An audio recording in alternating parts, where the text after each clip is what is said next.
మిత్రులారా నమస్కారం. నేను మీ డాక్టర్ చిరుమామిళ్ళ మురళీ మనోహర్. ఈ వీడియోలో చాలా ముఖ్యమైన విషయాన్ని మనం తెలుసుకోబోతున్నాం. మామూలుగా ఆయుర్వేదిక్ మెడిసిన్స్ అనేవి to A level of common man లాగా పనిచేస్తూ ఉంటాయి. ఇలాంటి ఒక అద్భుతమైన ఆయుర్వేదిక్ మెడిసిన్ ఏమిటంటే కుమారి ఆసవం. అయితే ఇది కూడా మెడిసినే. దీన్ని ఎలాంటి పరిస్థితుల్లో బాగా వాడుకోవచ్చు, ఎలాంటి పరిస్థితులలో దీన్ని వాడకూడదు అనేది కూడా తెలుసుకోవడం అనేది అవసరం. అంటే దీనికి సంబంధించిన పరిపూర్ణమైనటువంటి నాలెడ్జ్ అనేది ఉండాలి.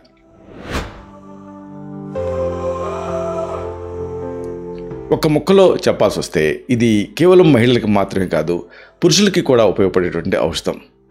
మామూలుగా కుమారి ఆసవం, కుమారి అంటే మహిళలకు సంబంధించిందని అనుకుంటారు. అది నిజం కూడా. కానీ ఈ ఔషధం అందరికీ కూడా ఉపయోగపడుతుంది. ఈ అద్భుతమైన విషయాన్ని మనం తెలుసుకుందాం. ఆరోగ్యం అనేది ఒక వరం, అనారోగ్యం ఒక శాపం. మనం తీసుకునే ప్రతి ఆహారపు మెతుకు, మనం పీల్చేటువంటి ప్రతి గాలి కూడా, వేసే ప్రతి అడుగు కూడా ఒక శక్తి కింద మారే ప్రక్రియ మన శరీరం లోపల నిరంతరం జరుగుతూ ఉంటుంది. ఒక్కొక్కసారి ఈ ప్రక్రియలో కలిగేటువంటి చిన్న చిన్న లోపాలు పెద్ద వ్యాధుల కింద పరిణమిస్తూ ఉంటాయి. మందుల కోసం పరిగెత్తుతాం, కానీ మన అద్భుతమైన ఆయుర్వేద శాస్త్రం వేల సంవత్సరాల క్రితమే మనకు అందించినటువంటి అమూల్యమైన రసాయనాలలో అంటే ఏంటంటే ఒక టానిక్స్లో ఒకటైన కుమారి ఆసవం గురించి మీకు తెలుసా? ఇది కేవలం మందు మాత్రమే కాదు, మన శరీరం లోపల ప్రవహించే ఒక జీవ నది అని చెప్పొచ్చు. శరీరానికి కొత్త ఉత్సాహాన్ని ఇస్తూ మనసుని ఉత్తేజితం చేస్తుంది. ఇది దీని ప్రత్యేకత. ఆయుర్వేదంలోని అసాధారణ ఈ అరిష్టాలు రసాయనాలలో ఈ కుమారి ఆసవం అనేది ఒకటి. దీని గురించి పూర్తిగా మీరు తెలుసుకోవాలనుకుంటే మొత్తం ఈ వీడియో చూడాల్సిందే. మీరు ప్రాచీన ఆయుర్వేద గ్రంథమైనటువంటి యోగరత్నాకరంలో ఈ ఔషధం గురించి చాలా డీటెయిల్డ్గా దీని తయారీలు, అలాగే దీని ఇండికేషన్స్, కాంట్రా ఇండికేషన్స్ ఇవి మొత్తం చెప్పారు. ఈ సందర్భంగా ప్రధాన పదార్థాలు, వాటి ప్రత్యేకతలు మీరు తెలుసుకోవాలి. అంటే ఇంగ్రీడియంట్స్ మీద మీకు ఐడియా ఉండాలి. అలాగే ఈ ఇంగ్రీడియంట్స్ తాలూకు స్పెషల్ క్వాలిటీస్ పైన కూడా మీకు అవగాహన ఉండాలి. అప్పుడు దీన్ని పరిపూర్ణంగా మీరు వాడుకోగలుగుతారు. కుమారి ఆసవం అనేది ఒక అద్భుతమైన శక్తివంతమైన ఔషధం. దీని తయారీలో ప్రధానంగా కరక్కాయ అంటే హరితకి అంటే టెర్మినలే చెబులా వాడతారు. అలాగే కుమారి వాడతారు అంటే అలాయవేరా, దీని జ్యూస్ వాడతారు. ఇంకా బెల్లం, తేనె, ఇంకా మెయిన్గా ధాతకి పుష్పాలు అంటే వుడ్ఫోడియా ఫ్రూటికోజాని ఫర్మెంటేషన్ కోసం వాడతారు. ఈ పదార్థాలు మాత్రమే కాకుండా మొత్తం సుమారుగా ఒక 12 ఇతర మూలికలను కూడా దీంట్లో ఉపయోగిస్తారు. ఈ ఔషధం ద్రవ రూపంలో ఉంటుంది. ఇది ఆస్వారిష్ట వర్గానికి సంబంధించింది. కాబట్టి ఆస్వారిష్ట ప్రత్యేకత ఏమిటంటే ఇది సెల్ఫ్ జనరేటెడ్ ఆల్కహాల్ ఉంటూ ఫర్మెంటేషన్ జరుగుతుంది. కాబట్టి బయో అవైలబిలిటీ దీంతో బాగా పెరుగుతుంది. అయితే ఇక్కడ మీరు తెలుసుకోవాల్సింది ఈ ఔషధ చర్యలు, అలాగే ఆయుర్వేద గుణకర్మలు, ఈ ఫార్మకలాజికల్ యాక్షన్స్ కానీ లేకపోతే ఆయుర్వేదిక్ ప్రాపర్టీస్ కానీ తెలుసుకుంటే దీన్ని పూర్తి స్థాయిలో దీని విస్తృతిని, దీన్ని ఉపయోగాల్ని మీరు ఉపయోగించుకోగలుగుతారు. కుమారి ఆసవం అనేది జీర్ణశక్తిని పెంచేటటువంటి ఒక ఔషధం. అంటే డైజెస్టివ్ స్టిమ్యులెంట్ కింద పనిచేస్తుంది. ఇది ముఖ్యంగా కాలేయం పైన తన ప్రభావాన్ని చూపిస్తూ కాలేయపు పనితీరుని మెరుగుపరుస్తుంది, బయలు విడుదలని ప్రేరేపిస్తుంది. ఈ చర్య అనేది అలాయవేరా అలాగే దీంట్లో ఉండేటటువంటి ఇతర పదార్థాల వల్ల కలుగుతుంది. దీంట్లో ఉండేటటువంటి కలబంద మాత్రమే కాకుండా జటామాంసి అంటే నార్దోస్టాచిస్ జటామాంసి, అలాగే చిత్రమూలం అంటే ప్లంబాగో జిలానికా ఇలాంటివి ఋతుస్రావాన్ని క్రమబద్ధీకరిస్తాయి. అది స్పెషాలిటీ. అలాగే ఋతుక్రమం అంటే మెన్స్ట్రువల్ డిశ్చార్జ్ సక్రమంగా అయ్యేలాగా ప్రేరేపిస్తాయి. ఇంకా ఇది అండాశయాలపైన అంటే ఓవరీస్ పైన ప్రభావాన్ని చూపిస్తూ అండం విడుదలని అంటే ఎగ్ రిలీజ్ని కూడా ప్రేరేపిస్తుంది. కుమారి ఆసవం అనేది వాతాన్ని, కఫదోషాలని ఈ రెండింటినీ కూడా వీటి మీద పనిచేస్తుంది. కానీ దీంట్లో ఉండేటటువంటి వాడే దాల్చిన చెక్క, చిత్రమూలం, పుష్కరమూలం లాంటివి శరీరంలో పిత్తదోషాన్ని పెంచేటటువంటి అవకాశం ఉంటుంది. ఈ ఔషధ గుణాలు, దాని సూచనలు, అలాగే దాని యాక్షన్ అంటే కార్యాచరణ విధానం పైన ఆధారపడి ఉంటాయి. అంటే ఇవి రెండు కూడా కఫదోషాల సమస్యలకు ముఖ్యంగా సహాయపడతాయి. ఇక అతి ముఖ్యమైన ఆసక్తికరమైన విషయం ఏంటంటే దీని ఔషధ ఉపయోగాలు. ఈ థెరాప్టిక్ ఇండికేషన్స్ మీరు తెలుసుకుంటే అవును ఇంత బ్రాడ్ స్పెక్ట్రమా ఇది అన్న సంగతి మీకు అర్థమవుతుంది. ఈ ఔషధాన్ని రకరకాల సమస్యలకు అనేక రీతుల్లో మనం వాడుకోవచ్చు. ఆకలి లేకపోయినప్పుడు అంటే ఎనరెక్సియా నెర్వోజా ఉన్నప్పుడు ఇది ఉపయోగపడుతుంది. దీర్ఘకాలంగా ఒక నాదుగా ఒక కడుపు నొప్పి ఉన్నప్పుడు దీన్ని వాడుకోవచ్చు. ఇంకా క్షయ నుంచి రికవర్ అవ్వడానికి యూజ్ఫుల్గా ఉంటుంది. పైల్స్ అంటే హెమరాయిడ్స్లో ఉపయుక్తంగా ఉంటుంది. అపస్మారంలో కూడా చాలా ఎఫెక్టివ్గా ఉంటుంది. ఇక జీర్ణక్రియ మందగించిన సందర్భాల్లో దీన్ని వాడుకోవచ్చు. దీర్ఘకాలంగా మలబద్ధకం ఇబ్బంది పెడుతున్నప్పుడు ఇది ఒక రామబాణంలాగా పనిచేస్తుంది. కాలేయం పెరిగిన సందర్భాల్లో హెపటోమెగాలీని తగ్గిస్తుంది. అలాగే కాలేయంలో కొవ్వు చేరిన సందర్భాల్లో ఫ్యాటీ లివర్లో ఇది యూస్ఫుల్గా ఉంటుంది. ఇంకా అబ్స్ట్రక్టివ్ జాండీస్లో కూడా ఇది యూస్ఫుల్గా ఉంటుంది. అలాగే ఒకసారి పిత్తాశయపు నొప్పులు ఉంటూ ఉంటాయి, బిలియరీ కాలిక్, అలాంటి సందర్భాల్లో కూడా ఇది హెల్ప్ఫుల్గా ఉంటుంది. మెయిన్గా సిరోసిస్లో ఇది ఒక డ్రగ్ ఆఫ్ చాయిస్. అలాగే ప్లీహం పెరిగిన సందర్భాల్లో స్ప్లీనోమెగాలీలో యూస్ఫుల్గా ఉంటుంది. ఇంకా దీర్ఘకాలంగా నడువు నొప్పి ఉన్న సందర్భాల్లో వాడుకోవచ్చు. అలాగే కీళ్ళవాపు అంటే రొమటైడ్ ఆర్థరైటిస్లో కూడా ఇది హెల్ప్ఫుల్గా ఉంటుంది. ఇవన్నీ ఒక ఎత్తు అయితే మెయిన్గా ఇది ఫిమేల్ టానిక్, అంటే పీరియడ్స్ రాకపోయిన సందర్భాల్లో, ఎమనోరియాలో, అలాగే ఋతుక్రమ సమస్యలు ఉన్నప్పుడు, అండాశయాల్లో నీటి బుడగలు అంటే పాలిసిస్టిక్ ఓవేరియన్ డిసీజ్ అంటారు, పీసీఓఎస్ లేదా పీసీఓడి, ఇలాంటి సమస్యలకు దీన్ని అద్భుతంగా వాడుకోవచ్చు. ఈ వాడాల్సిన పద్ధతిని వివరంగా తెలుసుకుందాం. ఆకలి లేకపోవడం అనేది ఈ రోజుల్లో ఎక్కువగా మనం చూస్తున్నాం. Loss of appetite. ఆకలి లేకపోతే ఇంకేముంది, అన్నీ కూడా ఇబ్బందులు వచ్చేస్తాయి. కుమారియాసం అనేది జీర్ణరసాలపైన ప్రభావం చూపిస్తుంది. ఇది జీర్ణాశయం, క్లోము ఇలాంటి వాటి నుంచి ఆ జీర్ణరసాల స్రావాన్ని ప్రేరేపిస్తుంది. దీని ప్రభావం కాలేయం, పిత్తాశయం పైన పనిచేస్తుంది. ఈ ఔషధం పేగుల లోపలకి ఆ పిత్తాన్ని విడుదల చేయడాన్ని ప్రేరేపిస్తుంది, స్టిమ్యులేట్ చేస్తుంది. ఇంకా జీర్ణక్రియని పెంచుతుంది. ఇది కార్బోహైడ్రేట్స్ మెటబాలిజం ఇంప్రూవ్ చేస్తుంది. అలాగే కొవ్వు, ప్రోటీన్స్ లాంటి ముఖ్యమైనటువంటి పోషకాలను జీర్ణం చేయడానికి కూడా సహాయపడుతుంది. జీర్ణరసాలు స్రవించడం వల్ల ఆకలి అనేది పుడుతుంది. ఇంకా తినాలి అన్న కోరిక కూడా దీంతో పెరుగుతుంది. ఈ రోజుల్లో మనం ఎక్కువగా చూస్తుంది ఫ్యాటీ లివర్. ఈ కాలేయంలో కొవ్వు చేరుతూ ఉంటుంది. ఇలాంటి సందర్భాల్లో ఇది బెస్ట్ డ్రగ్ కింద పనిచేస్తుంది. కాలేయంలో కొవ్వు చేరకుండా నివారించడానికి, ఒకవేళ చేరిన ట్రీట్ చేయడానికి కుమారియాసం అనేది ఒక గొప్ప ఎఫెక్ట్ చూపిస్తుంది. ఈ ఔషధంలో కొన్ని ప్రత్యేకమైన పదార్థాలు కాలేయం పైన పెరిగిపోయిన ట్రైగ్లిజరైడ్స్, ఇతర రకాల కొవ్వు తాలూకు ఆ జీవక్రియని పెంచుతాయి, మెటబాలిజాన్ని ఇంప్రూవ్ చేస్తాయి. ఇది కాలేయం నుంచి కొవ్వును తొలగించడానికి కూడా సహాయపడుతుంది. కొన్ని పదార్థాలకి ఆ యాంటీ ఇన్ఫ్లమేటరీ నేచర్ అంటే శోధ నివారణ చర్య ఉంటుంది. ఇది కాలేయం, పిత్తాశయం పైన కనిపించేటటువంటి ఆ కఫదోషాన్ని తగ్గించడానికి సహాయపడుతుంది. కొవ్వు అంటే ఈ ఫ్యాటీ లివర్లో ప్రధానంగా కొవ్వు మేట వేస్తూ ఉంటుంది. కాబట్టి కొవ్వుహరంగా కొవ్వును తగ్గించడానికి ఇది పనిచేస్తుంది.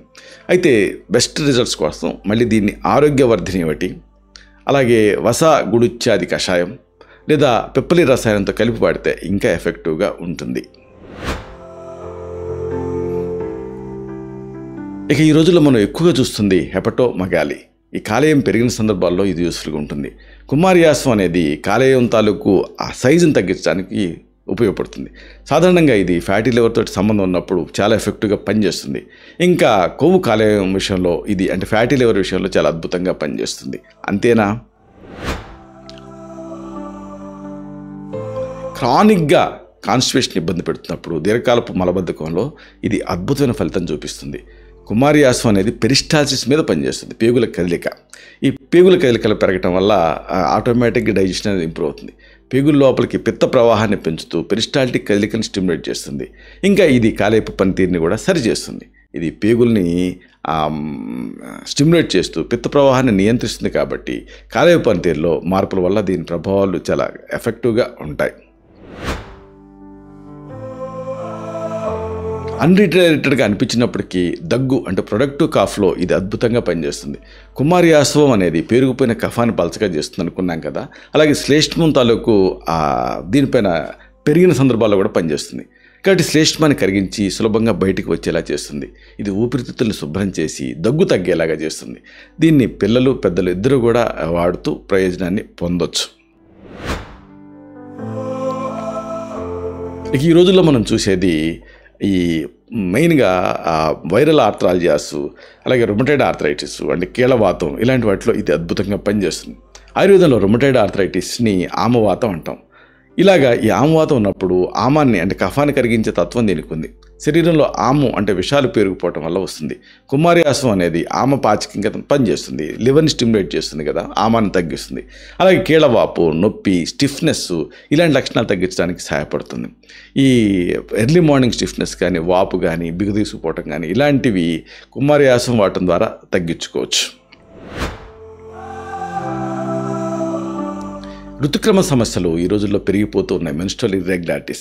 ఇలాంటి సందర్భాల్లో కుమారియాసవాన్ని వాడితే ఇది ఋతుస్రావాన్ని అలాగే ఋతుక్రమాన్ని క్రమబద్ధీకరిస్తుంది. ఋతుస్రావం తక్కువగా లేదా అరుదుగా అప్పుడప్పుడు అవుతున్నప్పుడు ఇది ప్రయోజనకరంగా ఉంటుంది. ఋతుస్రావం ఎక్కువగా ఉన్నప్పుడు అశోకారిష్టాన్ని ఉపయోగించడం మంచిది. ఇక మెన్స్ట్రువల్ క్రాంప్స్ ఉన్నప్పుడు, డిస్మెనోరియా అంటే పెయిన్ఫుల్ మెన్స్ట్రుయేషన్ ఉన్నప్పుడు ఇది అద్భుతంగా పనిచేస్తుంది. ఋతుస్రావం సమయంలో నొప్పి ఉన్నప్పుడు ఆ బాధితులలో పిత్త లక్షణాలు కనిపిస్తూ ఉంటాయి.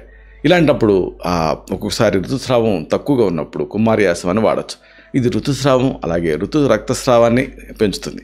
ఇంకా గర్భాశయం సంకోచాలను కూడా ఇది ఓవర్గా అవుతున్నప్పుడు తగ్గిస్తుంది. అంటే ఇది ఋతుస్రావంతో సంబంధం ఉన్న నొప్పిని తగ్గిస్తుంది. అయితే చాలామందికి వచ్చే డౌటు దీన్ని ఎంత వాడాలి, దీని మోతాదు ఏమిటి అనేది. అంటే దీని డోసేజీ అడ్మినిస్ట్రేషన్ పైన అవగాహన ఉండాలి.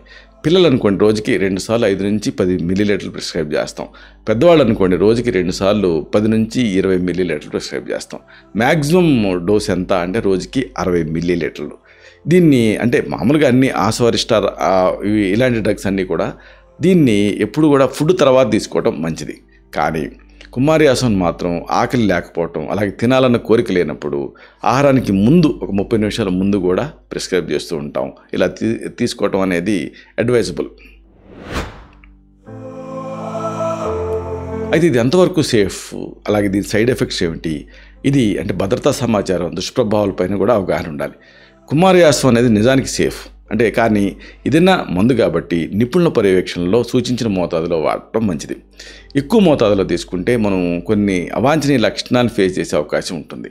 కాబట్టి ఏమిటివి అంటే, ఉదాహరణకు ఇది పైల్స్ నివారణలో వాడిన రక్తస్రావం అంటే బ్లీడింగ్ అవుతున్నప్పుడు మాత్రం ఈ ఔషధాన్ని వాడకూడదు. కుమారి ఆసనం ఎక్కువ మొత్తంలో అంటే రోజుకి 50-60 mlకి మించి వాడితే అప్పుడు ఇలాగా ఈ బ్లీడింగ్ కనిపించే అవకాశం ఉంటుంది. అలాగే పిత్తతత్వం ఉన్నప్పుడు కూడా తక్కువ మోతాదులో దీన్ని వాడుకోవచ్చు, కానీ ఎక్కువ మోతాదులో వాడితే బ్లీడింగ్ కనిపించే అవకాశం ఉంటుంది. మలంలో ఆకుపచ్చటి రంగు కనిపిస్తూ ఉంటుంది, ఇది అరుదుగా కనిపిస్తూ ఉంటుంది, ఇది గమనించాలి. అలాగే కొంతమందికి తేలికపాటి కడుపు నొప్పి ఉండొచ్చు. అంటే ఇతర విరేచనకారులు లాక్సిటివ్స్ మందుల లాగానే కుమారి ఆసనం కూడా మల విసర్జన సమయంలో తేలికపాటి కడుపు నొప్పిని కలిగించవచ్చు. ఎందుకంటే పెరిస్టాల్సిస్ ఇంప్రూవ్ అవ్వాలి కాబట్టి. ఇది కూడా ఒక ఎక్స్పెక్టెడ్ రిజల్టే. ఇది కొంతమందికి దుష్ప్రభావంలాగా అనిపించవచ్చు. ఇక మూత్రాశయం అలాగే మలాశయాలలో కొంచెం అసౌకర్యం ఉండొచ్చు. అధిక మోతాదులో కుమారి ఆసనం అనేది మూత్రాశయం పైన కానీ లేకపోతే మూత్రనాళంలో కానీ అసౌకర్యాన్ని కలిగించవచ్చు. ఇక అతి ముఖ్యమైనది ఏంటంటే నెఫ్రైటిస్. అంటే ఈ దుష్ప్రభావం చాలా అద్భుతంగా ఉంటుంది, కానీ ఏదైనా ఒక కిడ్నీ డిసీజ్ ఉన్నప్పుడు మాత్రం తప్పనిసరిగా వైద్య సలహాతో తీసుకోవాలి. ఇక గర్భధారణ, తల్లిపాలు ఇచ్చే టైంలో ఇలాంటి సందర్భాలలో కూడా ఇది ఋతు ప్రేరణని చేస్తుంది కాబట్టి అలాంటి సందర్భాలలో గర్భధారణ సమయంలో దీన్ని వాడకూడదు. ఎందుకంటే యూట్రైన్ స్టిమ్యులెంట్ కింద పనిచేస్తుంది. ఇది రక్తస్రావాన్ని కూడా పెంచుతుంది కాబట్టి గర్భస్రావానికి దారితీసే రిస్క్ ఉంటుంది. తల్లిపాలు ఇచ్చేటప్పుడు కూడా ఆరోగ్య పరిస్థితిని బట్టి ఆయుర్వేద వైద్య సలహాతో మాత్రమే వాడాలి. ఇందుకీ వాడకూడని పరిస్థితులు ఏమిటి, కాంట్రా ఇండికేషన్స్ అంటే, ఒకటి మూత్రపిండాల సమస్యలు, అలాగే అతిసారం అవుతున్నప్పుడు, ఇంకా రక్తస్రావంతో కూడినటువంటి పైల్స్ ఉన్నప్పుడు, అల్సరేటివ్ కోలైటిస్ ఉన్నప్పుడు, క్రాన్స్ డిసీజ్ ఉన్నప్పుడు, అలాగే గ్యాస్ట్రైటిస్ ఉన్నప్పుడు, పెప్టిక్ అల్సర్స్, నోటిపూత ఇలాంటివి ఉన్నప్పుడు దీన్ని వాడకపోవటం మంచిది. ఇవన్నీ కాంట్రా ఇండికేషన్స్. అయితే చాలామంది అడిగేటటువంటి కామన్ క్వశ్చన్స్ ఏమిటంటే, ఈ పెద్దవాళ్ళల్లో ఫ్యాటీ లివర్ కోసం కుమారి ఆసనం వాడచ్చా అని. కుమారి ఆసనం అనేది ఫ్యాటీ లివర్ సమస్యకు నిజంగా సహాయపడుతుంది. అలాగే వృద్ధుల్లో కూడా దీన్ని వాడచ్చు. అయితే బెస్ట్ రిజల్ట్స్ కోసం దీన్ని ఆరోగ్యవర్ధినితో పాటు కలిపి వాడాల్సి ఉంటుంది. ఇంకా ఒక్కొక్కసారి ప్రొలాక్టిన్ స్థాయి ఎక్కువ ఉన్నప్పుడు, అలాగే పీసీఓడి ఉండి పీరియడ్స్ రానప్పుడు కుమారి ఆసనం వాడుకోవటం సురక్షితమేనా అని అడుగుతున్నారు. ఇలాంటి సందర్భాల్లో కూడా కుమారి ఆసనం అనేది సురక్షితం. చివరిగా మీ అందరికీ ఒక చిన్న విన్నపం. మన ఆరోగ్యం అనేది మన జీవితపు నిధి. దాన్ని జాగ్రత్తగా చూసుకోవాల్సినటువంటి బాధ్యత మనదే. ఆయుర్వేదం అనేది ఒక మార్గదర్శి. ఇది మనకి ప్రకృతితోటి మమేకమై జీవించే విధానాన్ని నేర్పిస్తుంది. కుమారి ఆసనం లాంటి అద్భుతమైనటువంటి ఔషధాలు మన జీవితంలో ఒక భాగం కావాలి. కానీ ఎప్పుడు కూడా ఒక విషయాన్ని గుర్తుంచుకోవాలి, వైద్య సలహా అనేది ఎప్పుడూ చాలా కీలకం. మీ శరీరం గురించి బాగా తెలుసుకోవటం, దాని అవసరాన్ని అర్థం చేసుకోవటం, ప్రతి విషయాన్ని తెలివిగా తీసుకోవటం, డాక్టర్ దగ్గర ఎక్స్ప్రెస్ చేయటం కూడా చాలా అవసరం. ఆరోగ్యమే మహాభాగ్యం. మన పూర్వీకులు అందించినటువంటి ఈ మహోన్నతమైనటువంటి జ్ఞానాన్ని గౌరవిస్తూ సరైనటువంటి మార్గంలో మనం ఆరోగ్యాన్ని కాపాడుకోవాలి.